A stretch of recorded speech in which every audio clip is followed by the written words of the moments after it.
This is really just to get a perspective on your time here at Ricca, as well as kind of your design perspective. So let's jump in if you're ready. Sure, I'm ready. Great. So, given the ever evolving landscape of culinary trends and consumer preferences, how do you stay ahead of the curve when it comes to integrating the latest innovations into your design? Well, there's a lot of different ways you can do that. I mean, Mm, it's education. So I think as a company, we invest a lot in making sure we do our research and going to conferences to see what's available in the equipment industry.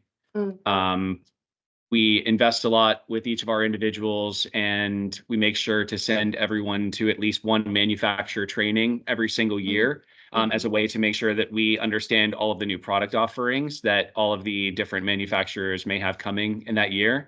And then one of the biggest perks, I'd say, of working in the food service is, we learn by experiencing what's out there. So dining out at restaurants and bars, striking up conversations with chefs, the people that are running the operations when you go out to dinner. I'm the guy that's always peeking my head into the kitchen after I the was going to meal, or ask. in the middle of the dinner. I'll usually get an appetizer and then get up and walk over to the kitchen and peek my head in. And people usually think it's pretty strange, but then it can lead to some pretty good conversations. And I find that talking to the people that are creating the menus, they have Mm, really interesting ideas. And it can be very challenging to translate those ideas into the equipment needed to make the different menus. So that's a big way that I would say that I like to do it. And I really value the relationships or the friends that we have in the manufacturing world, and they really mm. help to make sure that we're aware of the newest products that they're offering as well. And I know in maybe in your area, your hometown, but what's been your favorite kitchen to peep into? There's a new restaurant actually that just opened a couple months ago called Balvanera.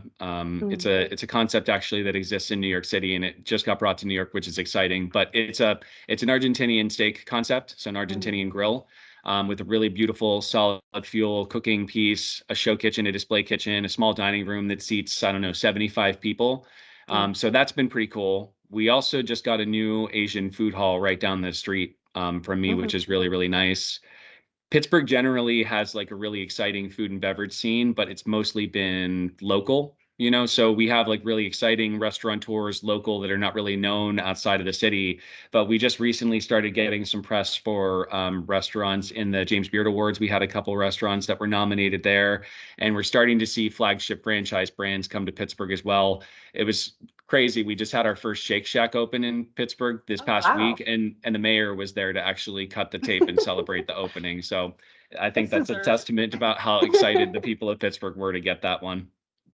Yeah, it's great. It's crazy. I mean, I grew up mostly in Los Angeles, so to come from such a rich food culture and I mean, going to Michigan as well as coming now to Denver, but seeing kind of like a budding city rather than a fully developed food culture is really interesting to see, especially being on this side, to see how it's growing into a city. I love to go to cities where there's opportunity. I mean, that's Mm, one of the things that I think I look for. And when I ended up moving back here to Pittsburgh, that was one of the things that excited me most, is the opportunity for growth and new yeah. restaurant concepts coming in. And I think hospitality and food service is more important to people ever than ever before, because of we all spent basically 2 years indoors.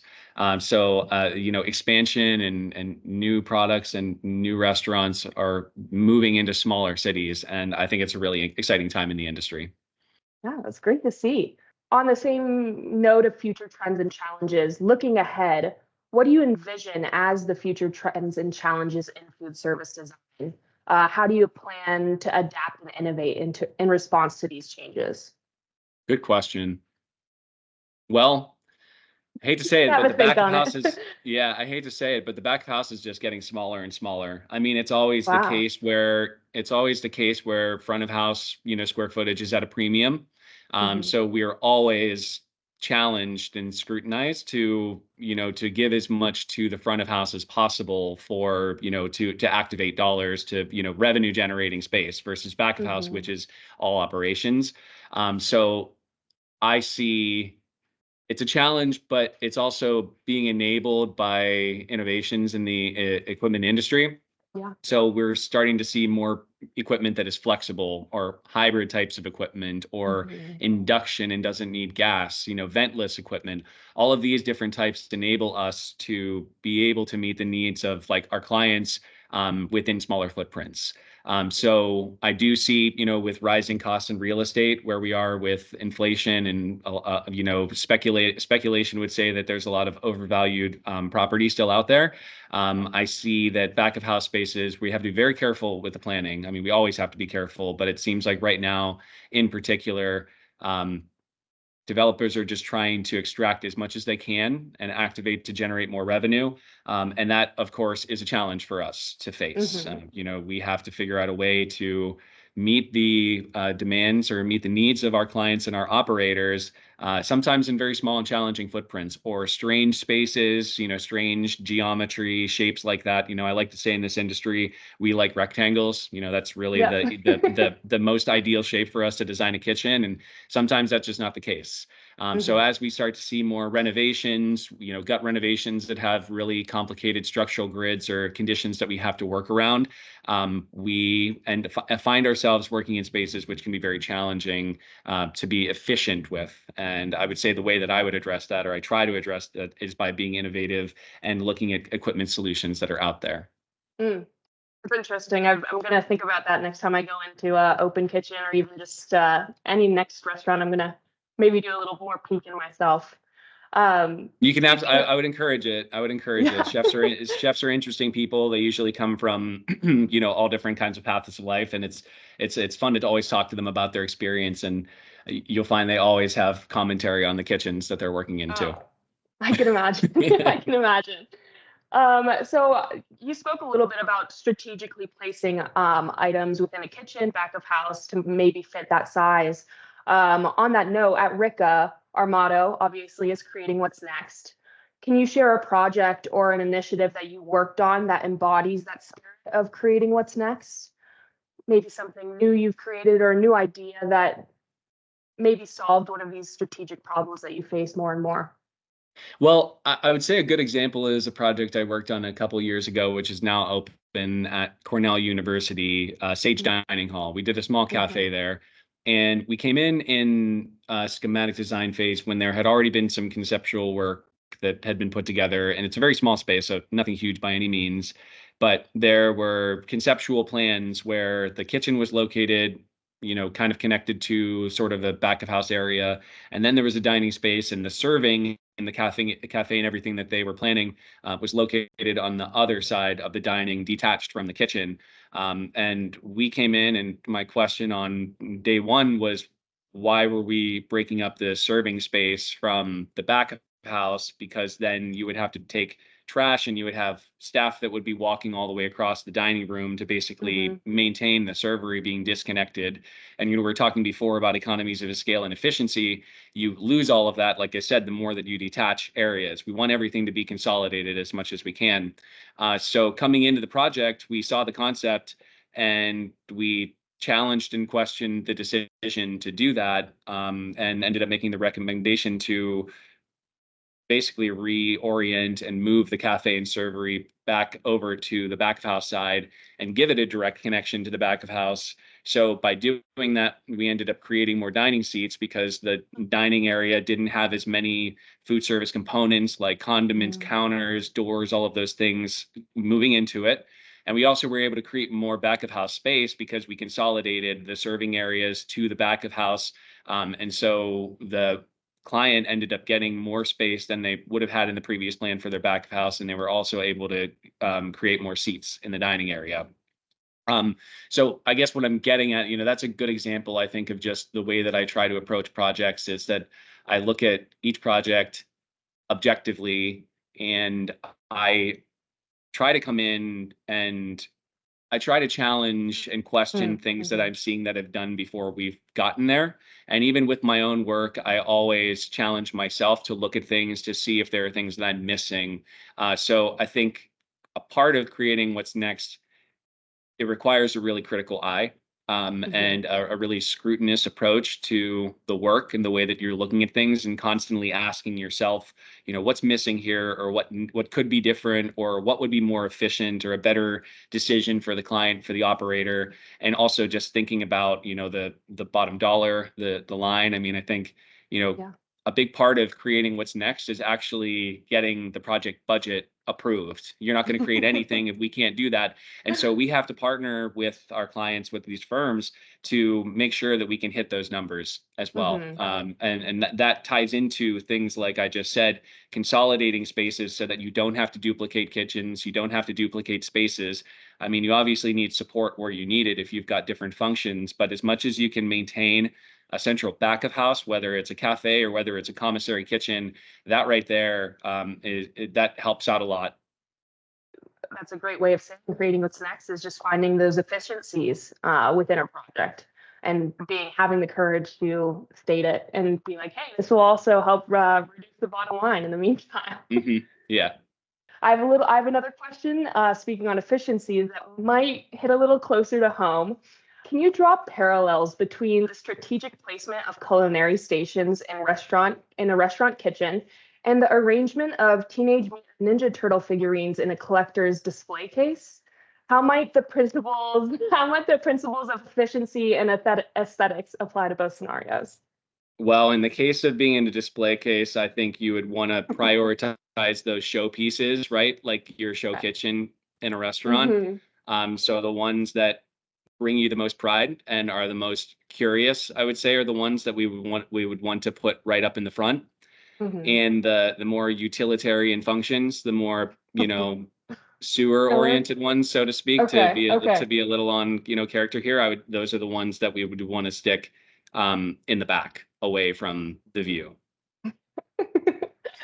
Understandable. And to give a little context, I did some digging and found out that Ryan here is a collector of Teenage Mutant Ninja Turtle figurines. How long have Yeah, you that's a been deep doing cut. That is a deep cut, Hayden. that? Yeah, it's like I do it's my like my research. it's my that's well done. Yeah, that's my one connection. Well, my major connection to my childhood years. I Mm, um I had a cat whenever I was a kid.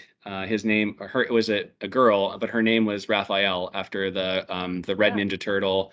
And yeah, Raphael has always been my favorite. And so I don't know, a decade ago, I had a whole bunch of action figures whenever I was a kid. I pulled out the ones I liked, and then as I've been going through the years, I started picking them up here and there, and so I've probably got 10 or 15 different Raphael action figures. It's That's like great. it's a fun little quirk and a fun little, like, just Yeah. It's a quirk about my hobby. personality. Yeah. Okay, going back a little bit to more of the serious. What's the best lesson about food service design that you've learned from your mentor and Ricca's president, Sean Callanan? Well, there are many. Sean has really taught me I think the importance. Well, client care is obviously a fundamental value of what we do, but Sean has really shown me the importance of maintaining and growing relationships. Mm, And, we like to say that we're in the communication business before we're in the design business. yep. And I think that our generation, my generation, we can tend to be keyboard warriors, where we get wrapped up in emails and we get stuck in working in Revit and doing the design work, and we get Hmm. stuck behind a screen. And it isolates you from the work, and it isolates you from the rest of the team, the objectives, the core objectives, the project, everything like that. And I think that uh, learning how to effectively communicate inclusively with everyone in the design team, and learning who your partners are on projects, is invaluable. And knowing where to hold the line in terms of boundaries of, this is a non-negotiable in the kitchen, or, Mm, this is where we are with our scope of work. Knowing how to negotiate that in a polite and professional way, hmm. in a way that benefits both sides in your relationship.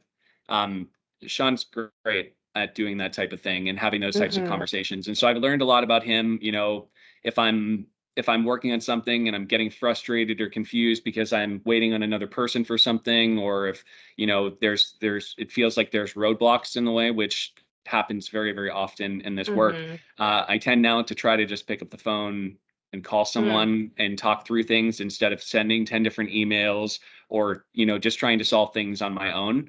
So leaning on other people, asking questions, not being afraid to pick up the phone, and doing so with the understanding that you're doing this to learn more about the other person, or, Mm. I'm in many ways speaking about the architecture partners that we work with, learn more about their flow and their process as well. Um, it's it's invaluable.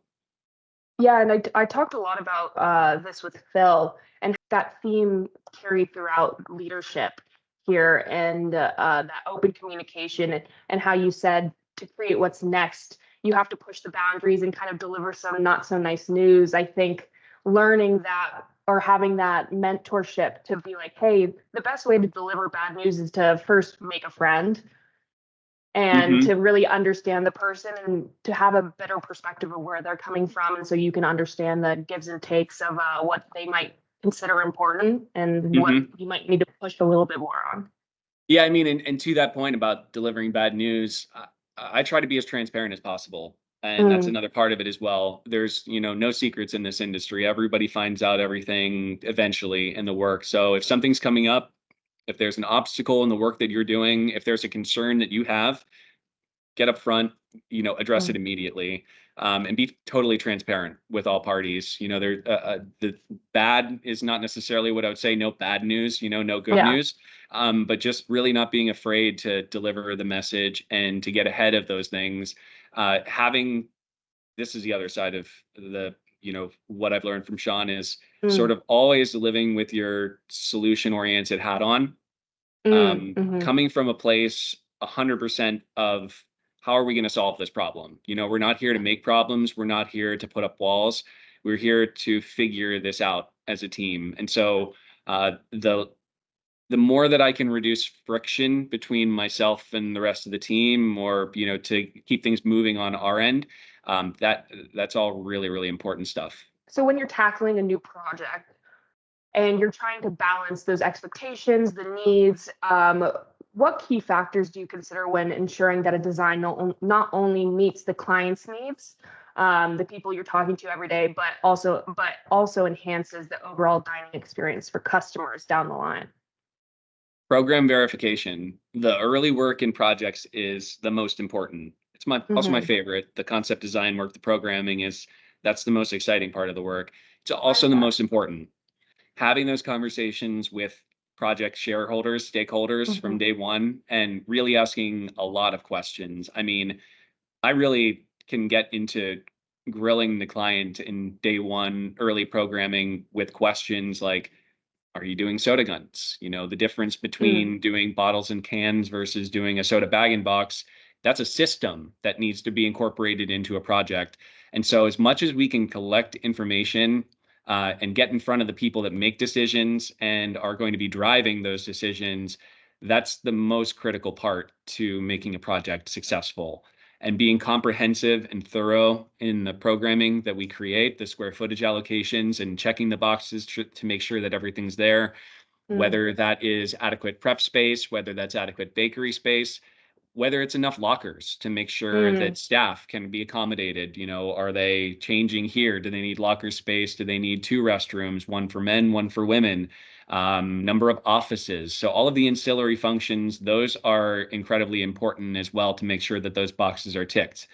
Things like ice, they tend to fall through the cracks because you're not thinking about small things like ice whenever you're working through a large plan, but those are just as important. And as much as you can document that and be comprehensive with that in the program, it sets you up for success. And then mm, just another side of the program development itself is, something we call a basis of design narrative. So creating a report, or really a story that tells, that can tell the developers, tell the client, what we're planning, create the vision, or, sort of describe at a high level the vision, an executive summary, if you will, of mm-hmm. what the project is and all the different areas, the vision for the menu, the vision for the space, the different areas, assumption about the style of serving. So as much as on day one in those early phases, you can create that report and memorialize that information for the project. I think that's speaks to any project, whether it be in food service design or out, but to make sure Hmm. that end result is most pleasurable for the customer, whoever it may be, just that end result is kind of front loading that work and really doing the detailed research and putting a lot of effort in at the beginning and not letting that fall by the wayside to make sure both parties are happy. Yeah, absolutely. It pays to be upfront. Hmm. Reflecting on your time at Ricca, could you share a pivotal moment that challenged your perceptions and approach to design? Well, it happens all the time. I don't know if I Mm, can pick a particular instance, but I mean, it's humbling work that we do. I love it. I love the design world. I love consulting, and I have a lot of confidence in my knowledge, our knowledge base as a company, and my expertise.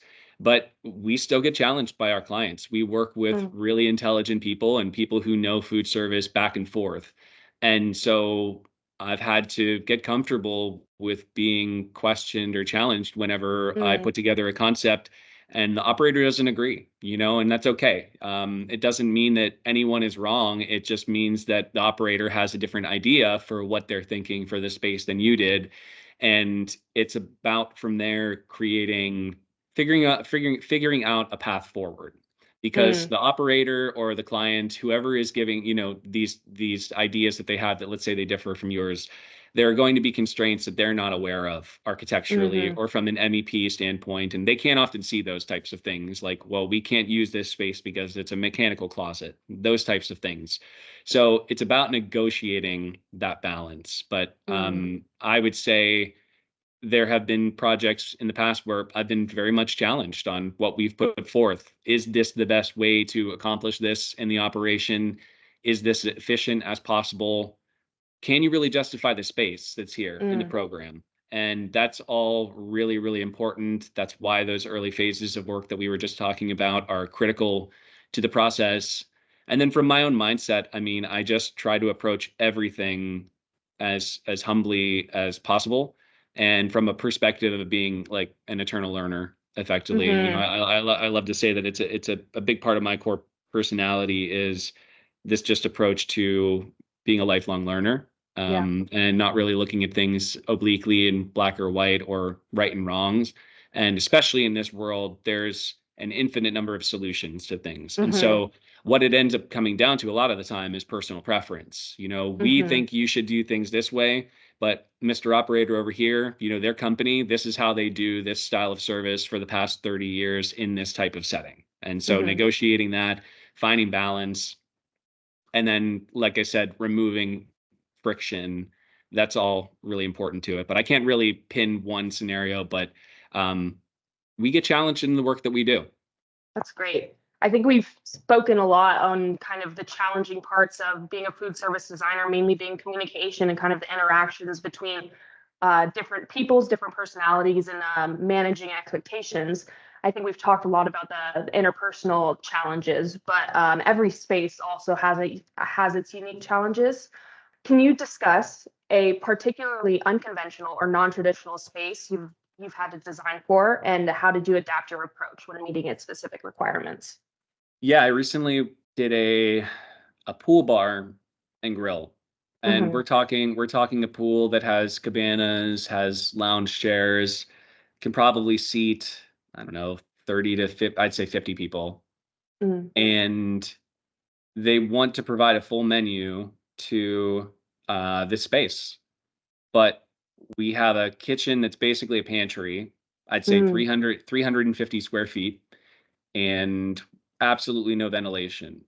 So wow. no opportunity to put any type of exhaust hood or duct in that space at all because of the pitching of the roof line above. Mm, hmm. So the client wants their menu though. And so we managed in this 350 square foot space to put, we utilized ventless equipment, a Wells, a ventless hood with a Hmm. griddle and a fryer underneath it, and induction equipment, and a very, very small undercounter dish machine with a 3 compartment pot wash. This space also had a service bar in this 350 square foot space. Oh, wow. So we managed to pack hot and cold meal, a la carte meal service, in addition to a 3 compartment sink and a dish machine, plus a service bar with, blended cocktails for beachside or for poolside service within a 350 square foot space.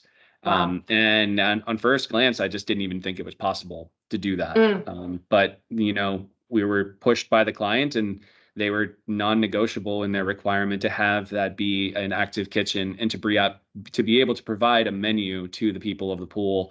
And so we had to think critically. And, this goes back to what I mentioned before about creating what's next and Hmm. understanding what's available in the equipment industry, especially in terms of innovation. Ventless equipment is really intriguing, and it's still very, very challenging. There are solutions. It's not a sure bet just yet. It Mm. works in some Hmm. solutions, it can solve some problems, but others we've seen that it's not quite effective yet, and it doesn't There, really yeah. fill a full void. We've also heard in certain jurisdictions there are limitations with the amount of ventless equipment that you can put into spaces, which was a driving Interesting. factor for this project as well. You can't put 20 feet of ventless equipment in a project Mm. because even though it removes the grease from the equipment, there's still latent heat in the space. So Hmm. it presents challenges in itself. But that was a very challenging situation that I recently had to deal with, where we were told this X, Y, and Z. These are your constraints. You literally can't go outside this box at all, north, south, east, and west, any direction. And this is the program. And so, how do you get there? Yeah. So what is step one for you in that situation? Do you kind of walk out and take a breather, walk back in and get up? Yeah, it's funny. That's a really good question. The design work for me, a lot of it actually is in my head. I mean, I'd say the time I spend in front of the computer actually, or sketching, whether it's hand sketching, whether it's in Revit or Bluebeam, whatever I'm using, that's only, I don't know. It's certainly a big part of the work that I do, but a lot of it ends up being time to be able to think critically and creatively.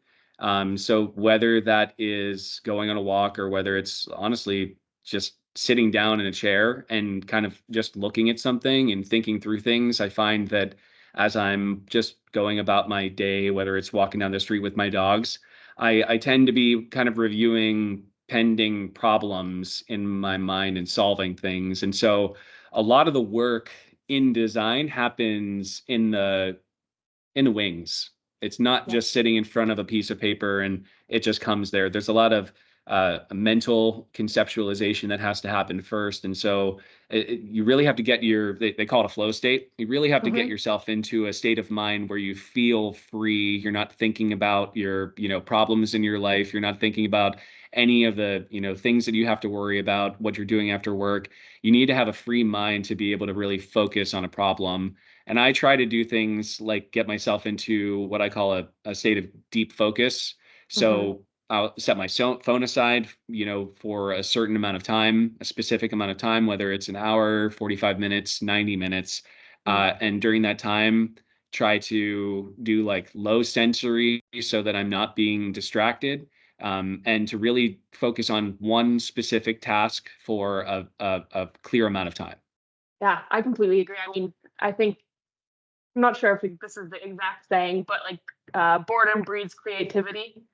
I think Mm-hmm. every day we're so desensitized to all the stimulus that comes in. I think having those times to let your brain breathe almost. I've had some of my most creative moments in times like that. I mean, I can't tell you, I don't listen to music on my way into work. It's a little funky. It's something I've started recently, but I can't tell you the ideas that I'm having just driving into work every morning and not having Mm-hmm. that stimulus of music consistently playing. I think Yeah, even small things. so actually with music, I do listen to music whenever I'm doing deep focus or work, but I listen to ambient music that doesn't have any Mm, words and is like yeah, very, very low decibels, very, non-distracting, very relaxing, very calming, um, almost like white noise. That's yeah. really all I can tolerate when I'm trying to do deep creative work. I'm always sitting at my desk and kind of just staring off in nothingness. And then I Hmm. wonder if Yeah. Allison, our director of accounting, sits kind of like she sees right behind me, and I'm always like, is she thinking I'm not working or just sitting here? But I'm thinking through a problem in my head while staring off into space, daydreaming. But Yeah, for sure. I mean, you put it in good words when you said that boredom breeds creativity. I mean, it's one of the, it's I could go on about it, but it's one of the issues with the constant, the constant stimulation we have from our cell phones. Being able to put that to the side and to be able to give yourself space to be bored is something that I think that we could all do more of in the year I think that's 2024. great. I have one final question for you before we wrap up. So you're in your illustrious career, which situation would you typically rehearse more for? Presenting in front of peers, in front of your peers at a conference, or ensuring this lift went off without a hitch? Wow. As you Wow. can't see, that's Yeah. young Ryan Mikita on the left On there the in the left hand red. side. Yeah, that was me in a musical called Stinky Kids. Mm-hmm. I played a 5-year-old in a musical called Ah, Stinky Kids in New York City on the Upper West Side. That's from 2012, well, 2012, 2013. it is. And let me tell you, the prep that goes into getting into the mindset of a 5-year-old, Hmm. the hardest work I've ever done.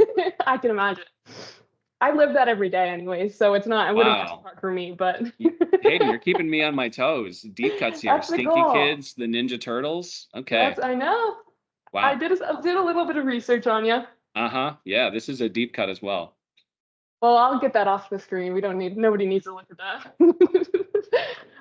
So that was my last question for you, Ryan. I really appreciate you taking the time to speak with me today. And yeah, I hope you have a great Memorial Day weekend.